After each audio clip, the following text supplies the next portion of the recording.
Coming up on The World Today. Authorities order Yellowknife residents to evacuate by noon on Friday as fires bear down on the Canadian city.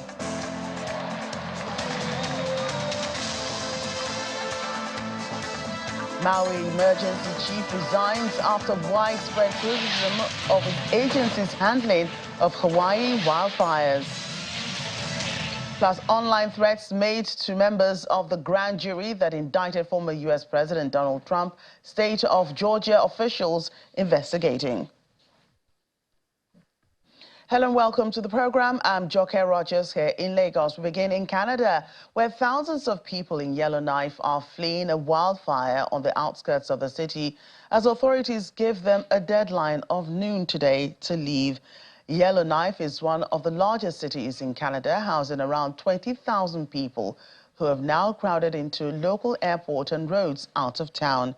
Hundreds are also lining up for emergency military evacuation flights, although many complain of being turned away from packed emergency flights.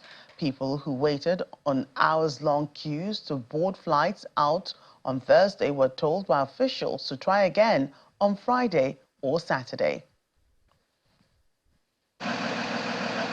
All 20,000 residents of the northern Canadian city of Yellowknife are leaving town after an evacuation order was declared as wildfires moved closer. It's quite scary because with the smoke, of course, it's actually lightened up a little bit, but the smoke was very, very thick this morning. And so, I mean, it's not a good situation, that's for sure. Canadian fire crews are battling the blaze as thick smoke blanketed the capital of the vast and sparsely populated Northwest Territories.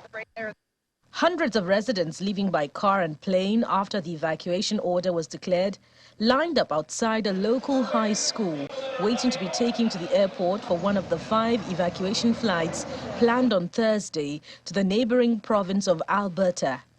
We moved up to Yellowknife in 1976. We've never ever seen a wildfire season like this. The communication has been very, very good. Nobody has panicked.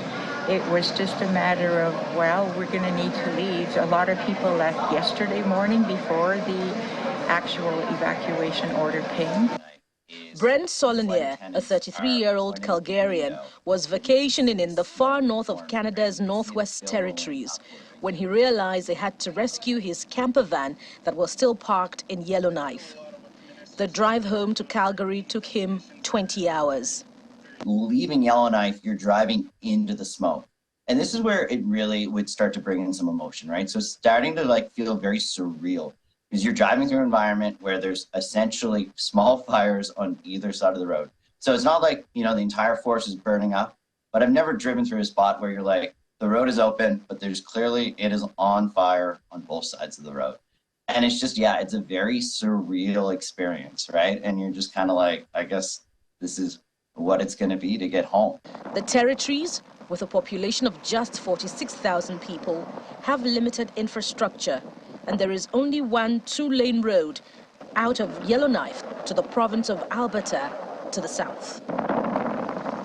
In British Columbia province, wildfires are raging on as officials warned residents to prepare for extreme fire conditions amid unusually intense blazes. Eyewitness video captured the inferno burning on a hillside near the Okanogan River in the town of Kelowna, some 270 kilometers from Vancouver, the province's largest city. The province's director of wildfire operations, Cliff Chapman, says the forecast for fires in British Columbia could be the most challenging 24 to 48 hours of the summer. We are expecting to see growth on those fires in the next 24 hours. Including through the entire evening tonight into Friday morning.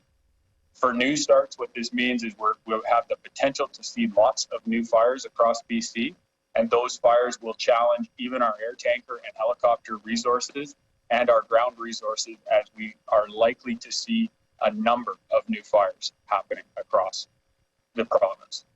Pretty heartbreaking for are in downtown Colombia. This is Canada's worst ever wildfire season, with more than 1,000 active fires burning across the country.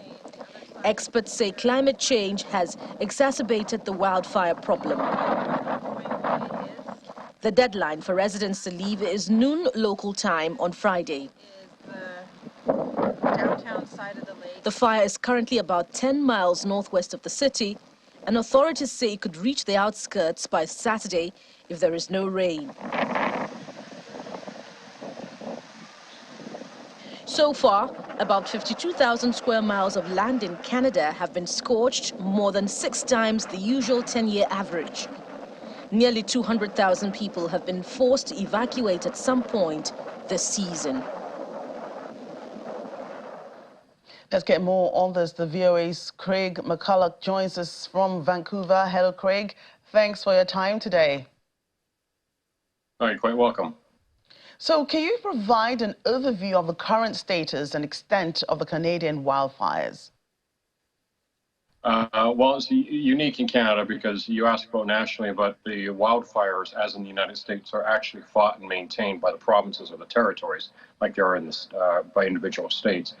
In British Columbia, where I am standing right now near Vancouver, there is 376 active fires as of last night.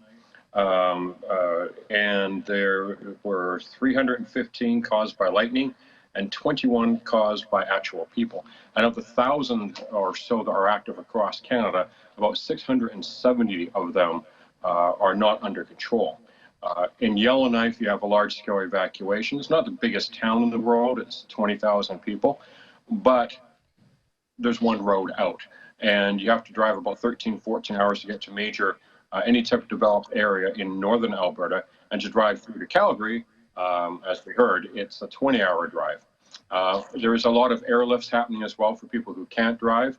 Some of those airlifts are actually coming here to Vancouver. There's about 55 people who are being airlifted out of the hospitals in Yellowknife and what we here in Canada and the United States call long-term care, which are rest homes for senior citizens who need help with day-to-day tasks but are otherwise medically stable. And that's quite a flight for anybody, but especially for those with medical conditions. Right, so you mentioned a while ago that lightning and human factors are some of those things contributing to the wildfires, but what's causing the rapid spread? Good question, and the answer to that is wind. Here in Vancouver, right out my windows here, I just walked the dog a few minutes ago, and the winds were very noticeable. It got up to 60 kilometers an hour, and it's expected to continue. Now, we're right on the Pacific Ocean, so those fires are going to be somewhat diluted when you get into the interior, when you get up to Yellowknife, but it's exactly the same weather system. It's a low-pressure front. So even though Canada is the second largest landmass on the planet, we do get affected by the same weather patterns when we're thousands of kilometers apart. The pictures you're showing right now, and you showed earlier, of Kelowna, which is about 5 hours over my right shoulder. It's the third largest developed area in the province of British Columbia. That fire had been in West Kelowna, which is to the west of Kelowna, not too original with the naming. There was a number of people on about 1,000 properties that were on evacuation orders, and about 4,800 that were on evacuation alert. But with these winds that happened last night, that fire looks like it has jumped across Okanagan Lake, which is a huge lake. It's a massive lake. It's longer than it is wide, but that's very uncommon on a large lake like that you actually hear of the fire jumping completely over the lake. And that's because the embers from the fire in West Kelowna were blown by these fierce winds onto the other side of the lake. And now there is a state of emergency in the entire area. Evacuations are happening, and there has been structure fires, which is the fancy Canadian way of saying buildings have burned.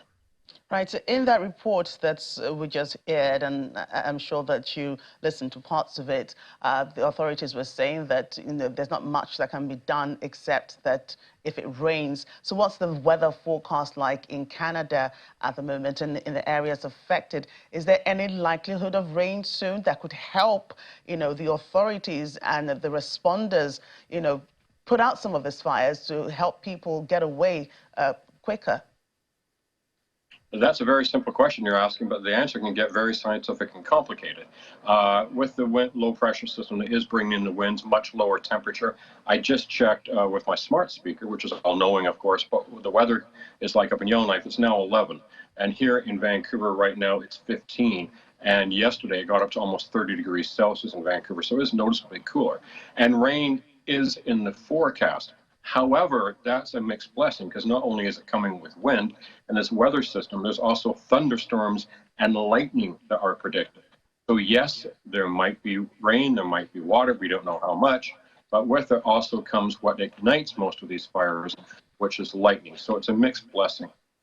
Right. So help me understand the the regions and the the land formations and the water formations around the areas. You said that the winds help the fires jump across some of the biggest lakes around. So are there other water bodies around that could actually help stop the fire if the wind is not so much helping them to jump over? Well, first of all, there's too much wind. The water bombers and helicopters, which would deliver the water en masse from these lakes to the fires, can't fly. We're very lucky here in Canada because we actually have more lakes in Canada, over 870,000. We have about 62% of the lakes on the planet. So in other words, we have more lakes in Canada than any other country in the world. Likewise, we also have 25% of the world's fresh water supply. So yes, it's there, but again, the winds have to subside. And the problem is in these developed areas, particularly here in British Columbia, because there's what we consider drought. I'm not sure if you would consider a drought situation in Nigeria, but a lot of the usual sources of municipal water are drying up and drying up rapidly. Here in Vancouver, you cannot go out and water your lawn or anything like that. It's very, very tight water restrictions because of that. So yes, in the case of Kelowna, for example, there is a huge source of water. It's Okanagan Lake. There's also Calamelco Lake, which is just to the north and northeast of Okanagan Lake. When the winds die down, that's a huge source, obviously, of water. These fires are very, very intense. So once they get into the cities, what we call interface fires, which is when wildfires, basically meet building fires or cause building fires. These flames are so hot they can actually burn the road and burn the infrastructure and the pump stations that are required to actually get the water into this community. Up in the Northwest Territories, of course, you have lakes upon lakes upon lakes, and along with them, by the way, a lot of mosquitoes. But the problem when you have up there is the remoteness of it. You need airstrips, you need infrastructure to support the firefighters. And the Northwest Territories, there's 3 territories in Canada and 10 provinces. They are extremely remote. And that road out of Yellowknife that we talked about earlier, it's a pretty desolate road. It's not like, going from London to Glasgow or from San Francisco to Los Angeles or, Sydney maybe to some other part in Australia. It's a very remote road. So it's getting the infrastructure, getting the people in there, getting the landing strips, getting the fuel to power these planes. The logistics are quite complicated. In the Yellowknife fire, in the Kelowna fire, which I believe are the images you're showing right now, there's a lot more infrastructure. There's hundreds of thousands of people in what we call the Okanagan area, the interior of British Columbia. There's roads out. There's 3 roads down to Vancouver, the Trans-Canada, the Coquihalla, and the Fraser Canyon. Those are highways 1, 3, and 5, if you keep track of numbers. And there's also a road straight down into the United States, into eastern Washington State in the city of Spokane. So getting people out and getting infrastructure in is a lot easier in Kelowna than it will be in the Northwest Territories. It's considerably easier in Kelowna. Right. Let me ask you from what you just said. I'm going to ask you a 2-part question, taken from what you just talked about, all the roads in and out of the areas affected. So how are the evacuations going? People have been given a specific time, specific deadlines to get out as the fires get closer. So what are the evacuations measures like? How are people being grouped into, different areas to be able to get them out? And with that, the other part of my question is, how are the, emergency operators trying to, get the fire under control as much as possible while the people try to get out? The emphasis right now is on getting the people and dogs and animals and domestic animals and whatnot out of the area. In terms of in Yellowknife, they're more advanced in the evacuation because that order started a couple of days ago, and they have about another hour and a half before that deadline. So they're ahead of what Kelowna evacuation is like. People who have cars are loading them up, they're loading up their RVs, and they're leaving. And apparently the Canadian and the Alberta and Northwest Territory governments are setting up any fuel resupplies that are needed. Because obviously when there's a lack of infrastructure, you can't turn off whenever you want to get a gas station, for example. Here in British Columbia, the orders are literally just happening right now. Pardon me, I'll go back to Yellowknife very briefly. People who do not have cars, there's infrastructure for them, there's buses. People will be sharing cars and doing what we call ride shares or car share here in North America. And again, the vulnerable population, those with medical issues, are just being airlifted straight out. It's not humane to put a senior citizen with medical issues in a car for 14 to 20 hours. That will create more medical issues. So they're being flown out by commercial aircraft, which have been charging a premium, by the way, to get people out of there. So it's hoping that they'll refund some of the money. And the Canadian military, for what it's worth, is actually also flying people out. In Kelowna, there is more of an infrastructure. There's a larger airport. There's actually a smaller airport to the north of Kelowna in Vernon, and another airport to the south of Kelowna in a place called Penticton. There's a huge lake there where you can also land aircraft and take off as well. So that's how they are leaving the Kelowna area, and that's how it's been going so far in the area around Yellowknife. Right, Craig, a lot has been said. Thank you so much for your time and for giving us more perspective on that situation in Canada. Well, thank you. Call anytime. Happy to talk with you. Certainly. Well, let's move on. In Europe, Spain is also battling its wildfires amid scorching heat and dry weather. In battling and combating the blazes, seaplanes have been dropping water over the intense inferno on the Spanish Canary Islands. In a dramatic video released on Thursday, the severe wildfires raged over Europe amid hot blazing weather. The region's leader, Fernando Clavijo, says the wildfires, the most complex the Canary Islands have faced in the last 40 years. Authorities warned the spreading blaze could lead to further evacuations and confinement, advising people to stay tuned to public service alerts. Over 3,000 people were evacuated from their homes as at Thursday. And to the fires in Hawaii, Maui's Emergency Management Chief Herman Andaya has resigned a day after defending his agency's failure to activate its alarm system in last week's fatal wildfire, citing health reasons.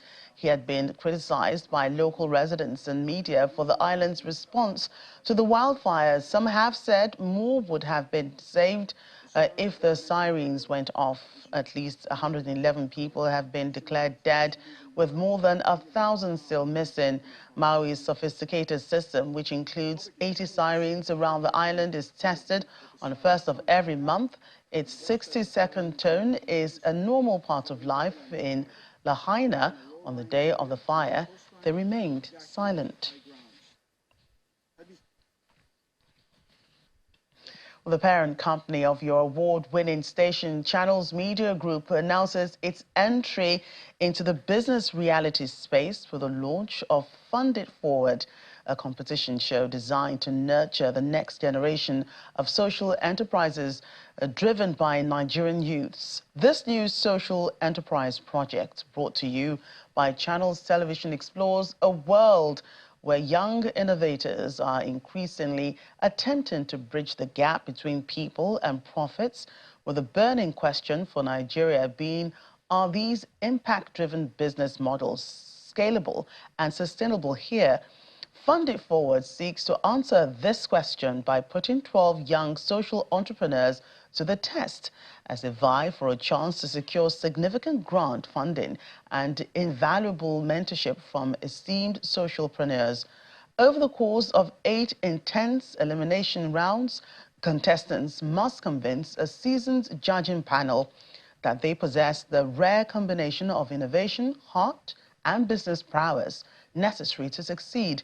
The contestants at the heart of the adventure will be young, motivated Nigerians between the ages of 20 and 35 with early-stage social enterprise ventures.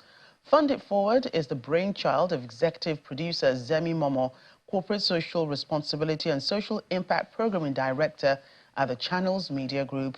Reflecting on the vast potential of Nigeria's youth, she states Nigeria has one of the world's largest youth population, with about 70% of the country's population being under 30.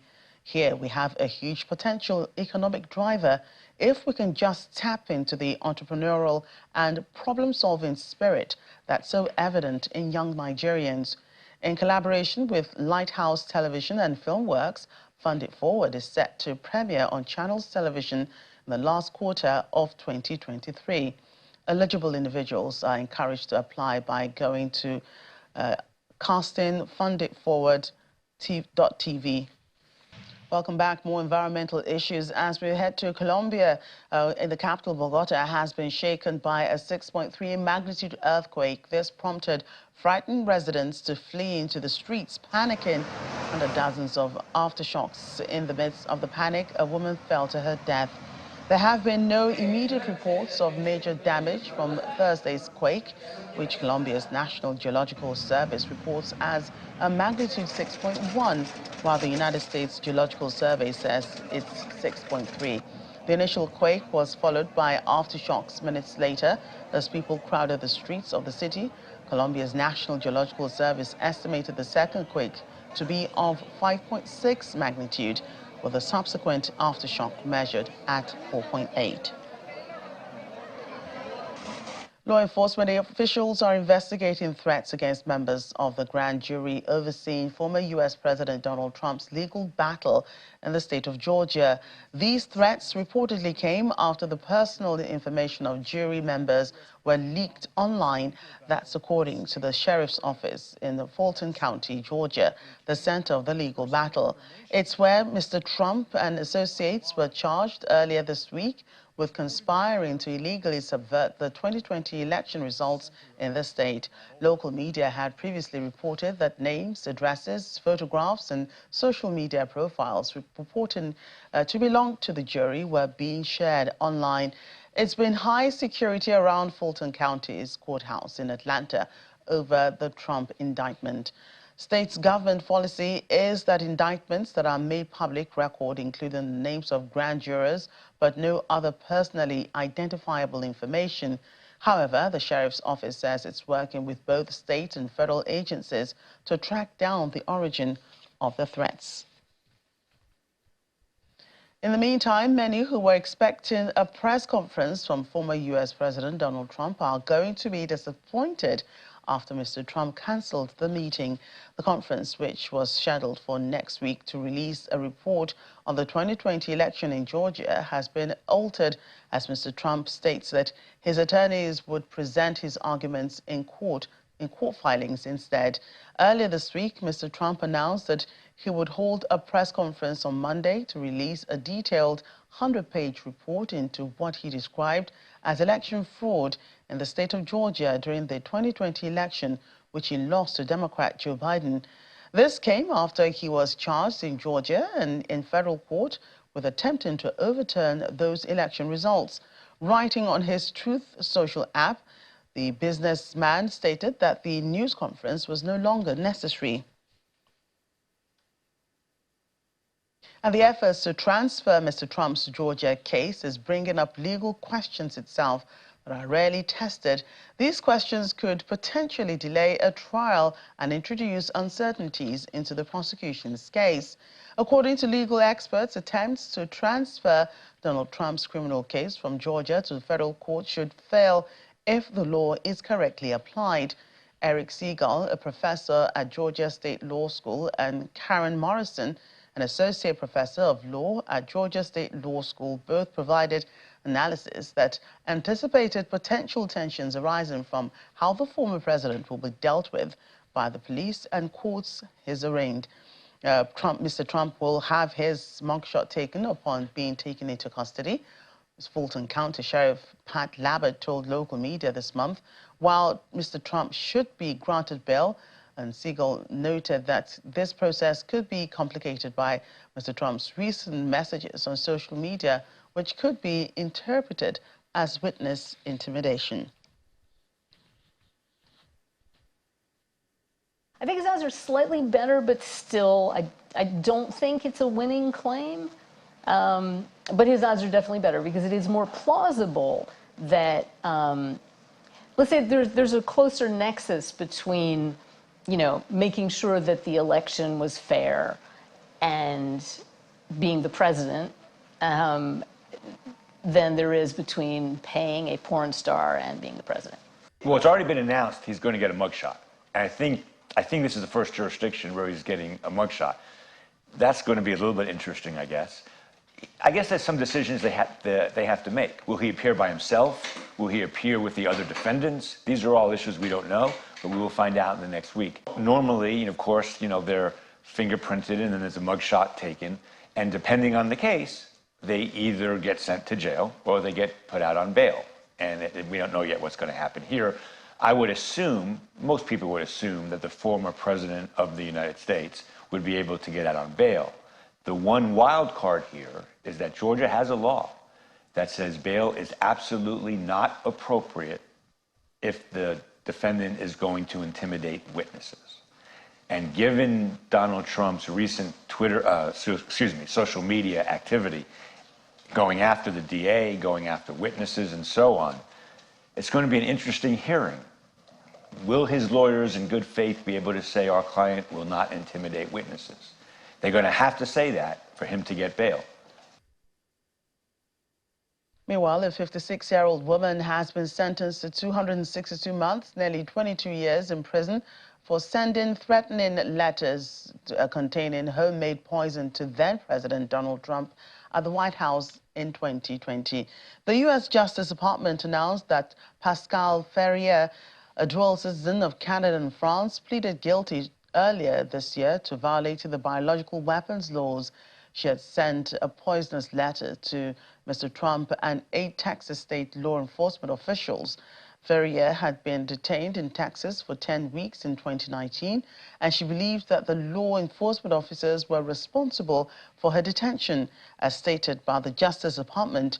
The department also mentioned that she used the Twitter social media platform to suggest that someone should please shoot Mr. Trump in the face.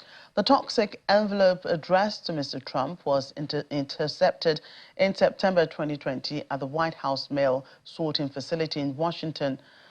From the U.S. Postal Service flagged it as, after the Postal Service flagged it as suspicious and contacted the FBI, as stated in an FBI affidavit filed following, along with the charging documents at that time.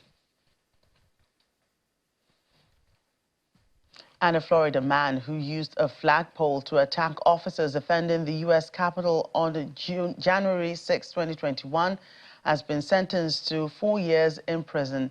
Michael Stephen Perkins, a 40-year-old from Plant City, has been sentenced in the District of Columbia Federal Court as indicated by court records. His co-defendant, Joshua Christopher Dooling, age 25, from Lakeland, received a sentence of 1 year and 6 months on Wednesday. Both were convicted earlier this year on charges of felony, civil disorder, entering and remaining in a restricted building or grounds, and disorderly and disruptive conduct in a restricted building or grounds. Dooling was also convicted of theft of government property. Perkins, on the other hand, was separately convicted of assaulting a federal officer with a deadly or dangerous weapon and engaging in acts of physical violence while on the restricted Capitol grounds. Elsewhere now, at least 67 leaders from Africa and the Global South prepared to attend the BRICS Africa Summit next week. South African ambassador to China, Siyabonga Cyprian, has hinted that a meeting will be focused on partnerships and multilateralism. The anticipated 15th BRICS Summit is scheduled to hold from August the 22nd through to the 24th in South Africa's economic hub of Johannesburg under the theme BRICS and Africa. As you see, the theme we've chosen is an appealing theme. Let's look at key things which we can do as developing countries. When you say partnership, I like to stress it. BRICS is a partnership. It's not a bloc. We're not competing with any other blocs. We're a partnership for development. We're a partnership for inclusive multilateralism. The first thing that we agreed with our BRICS partners for this year's theme, that let's prioritize what we call just energy transition. We're developing countries. We're still using quite a lot of fossil fuels, but we're quickly transforming this by adding renewable energies. We're saying we must help the world to recover from the pandemic. We're saying let's talk peace and multilateralism. Let's reform the UN's global governance system, including UN, to be inclusive and even pushing the issue of the role of women, particularly in peace processes. We believe if we can involve more women, our peace processes will be more stable than the current system. So those are good things which we are saying for the BRICS partners moving forward. That's why there's so much interest of that people who want to join the BRICS because of direct benefits of BRICS. Staying in South Africa, track and field athlete Oscar Pistorius, who has been incarcerated for 6 years following his conviction for the murder of his girlfriend, Reeva Steenkamp, has formally petitioned the Constitutional Court to grant him eligibility for parole. This move comes subsequent to his previous attempt for parole being rejected in March. The denial was rooted in the revelation that he had not completed the stipulated minimum sentence duration required to qualify for early release. Pistorius was initially found culpable for murder and subsequently sentenced to 13 years in prison in 2017, following a protracted and highly publicized trial that involved numerous legal proceedings. His conviction stemmed from the tragic incident in which he shot and fatally wounded Reeva Steenkamp by firing through the bathroom door of his heavily fortified residence on Valentine's Day in 2013. Pistorius asserted that he believes Steenkamp was an intruder, leading to the fatal confrontation. He believes he qualifies to be released on parole and that staying longer in prison constitutes an infringement on his fundamental rights. And it's the second day of a two-day meeting by ECOWAS defense chiefs who convened in the Ghanaian capital, Accra, over the military takeover in Niger Republic. West African Regional Bloc ECOWAS said the purpose of the meeting was to finalize plans for the deployment of a standby force. Addressing military chiefs at the meeting, Nigeria's Chief of Defense Staff, General Christopher Musa, says, in his words, democracy is what we stand for and it's what we encourage. The focus of our gathering is not simply to react to events, but to proactively chart a course that results in peace and promotes stability. The talks come after a deadline for the coup leaders to release and reinstate President Mohamed Bazoum elapsed earlier this month. Welcome back. Germany has developed a stable partnership with Niger Republic over the past few years. However, the recent coup threatens to upset existing relationships with EU nations and further destabilize a volatile region. In light of this, German Foreign Minister Annalena Baerbock held talks with African Union Chair Moussa Faki Mohammed, U.S. Secretary of State Antony Blinken, and other stakeholders about the coup in Niger. Germany is now backing EU sanctions against the military junta. In comments posted on X, the social media platform formerly known as Twitter, the Foreign Ministry said Baerbock had held the talks with the goal of re-establishing constitutional order in Niger Republic. EU countries are set to be laying the groundwork to apply the bloc's first sanctions on members of the Niger junta. Let's get more on this. DW correspondent Cassandra Sund joins us now for more from Berlin. Hello. Where does Germany stand with the latest situation in Niger? Well, Germany put out strong statements overnight. They're backing the European Union's desire to impose sanctions on the leaders of last month's military coup in Niger. On the social media site formerly known as Twitter, now called X, the foreign ministry posted that, quote, after suspending developments and security cooperation, we now want to launch sanctions in the EU against the coup plotters. But stepping back and looking at the German actions so far, Germany has suspended its bilateral cooperation with Niger until further notice, and all direct support payments to the central government of Niger were suspended. Meanwhile, Germany's Minister for Economic Cooperation and Development has visited the Sahel region. Svenja Schulze arrived in Mauritania on Monday and then visited Abuja. She has condemned plans to prosecute the ousted president. Schulze has also met with ECOWAS representatives and Nigeria's finance ministry. Only earlier this year, Germany said it intended to deploy up to 60 soldiers to Niger Republic as part of an EU operation designed to support the government in Niamey. In the build-up of its forces, is it still going ahead with this? Those soldiers are part of a larger development strategy put in place by the German government in Niger. After the election of President Bazoum, Germany pledged 120 million euros worth of development money over a 2-year period. And those 60 soldiers were only promised in May of this year, 3 months ago, to help advise Niger's military and help with training. Now, according to the German military, there are currently a total of 100 soldiers stationed in Niger's capital. The airport in Niamey has been used as a logistics hub by the Bundeswehr, who's contributing to UN peacekeeping missions in the neighboring Mali over the last 10 years. Now, one important note here is that there are approximately 1,000 German soldiers in Mali as part of this effort, and there was a plan for them to return via Niger, but now there's a no-fly zone over Niger, so it's unclear how those soldiers will return to Europe. And does Germany's position reflect that of the European Union? Yes, the EU has also cut off aid to Niger, including suspending all security cooperation within the country. That happened within days after the coup. Now, that aid suspension has the potential to be a pretty large sum of money. The European Union allocated 503 million euros to Niger for the period between 2021 and 2024, and that was all supposed to go towards improving governance, education, and sustainable growth within the country. German Foreign Minister Annalena Baerbock has said that, quote, we in the European Union want to launch sanctions against the, quote, coup plotters, but as of Friday morning, there were no concrete sanctions on the table.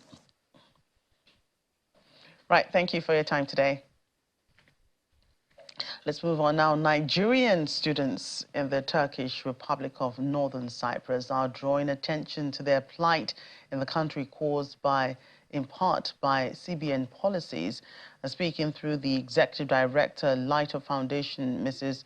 Olashibomi Aino, the students say they face several challenges, including language barrier, hostilities, and inhumane treatment from communities and financial insufficiency due to the shortage of forex, causing their inability to pay for their tuition and accommodation. Some of the students from Zamfara State are said to be on the verge of deportation as they are not able to fulfill financial obligations to the universities they are studying in. Mrs. Aina said that she had visited the students in Northern Cyprus to discuss their plight. She had also met with the Minister of Foreign Affairs there and reached out to the Nigerian missions in Northern Cyprus and in Turkey regarding some of their plights. More than 12,000 Nigerian students were admitted into universities in Northern Cyprus in January this year. It has become very difficult for our youth to pay their bills because of the CBN policy on money transfer, among other issues confronting them. Even students on government scholarships are not spared the agony, this particular agony that we are here to discuss, because many students across the country have not remitted their tuition fee despite education agreements they have entered into with various school authorities. An example of this incident is the current issue with students from Zamfara State. There had been this particular matter trending some time ago of students from Zamfara being expelled from Turkish Republic of Northern Cyprus universities.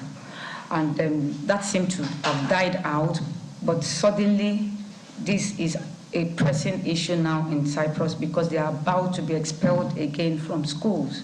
And because these are early warning signs that we need to take seriously before we start getting other trends of, oh, Nigerian students are sleeping on the road in Cyprus. This is how it starts. So it's important, and I want to use this particular conference to call the attention of the Zamfara state government in this direction. The former government of Zamfara entered into an agreement with maybe a school or more than one school in Northern Cyprus, and as we speak, the new government needs to look into that agreement so that any outstanding matter is being cared for, because the information that is reaching us now from Northern Cyprus is that some students are about to be sent out of school because of, I think there's a break of contracts, a broken contract. I met with the authorities of 8 different universities within Northern Cyprus, and this includes Eastern Mediterranean University, EMU, Cyprus International University, CIU, Near East University, Guinea American University, GAU, Adenis University, World Peace University, Bashir Cyprus University, BAU, Kairani University, and Kairani University. Visitors were treated to a display of vivid humanoid robots, among others, at the 2023 World Robot Conference in China's capital, Beijing, on Thursday, with new technology that upgraded the human-like robots' expressions and gestures.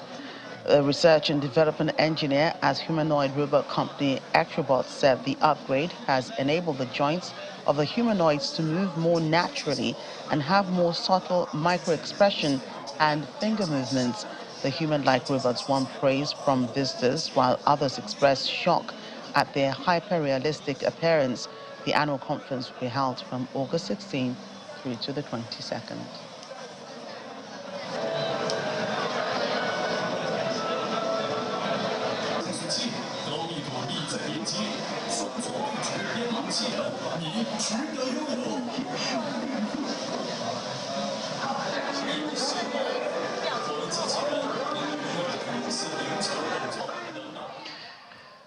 What do we know?